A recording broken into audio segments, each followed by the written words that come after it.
ఏంటి చెప్పండి ఎవరైనా? హ్యాపీ సంక్రాంతినా? సంక్రాంతి పండుగ అంటే సంక్రాంతి పండుగ ఎందుకు సెలబ్రేట్ చేసుకుంటారంటే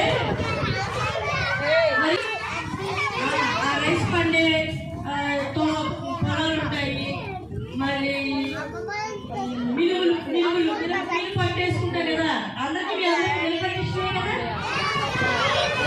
సంక్రాంతి పండుగ. టీచర్ చెప్పిన పాఠాలు వినాలి. వింటారా మీ అందరూ?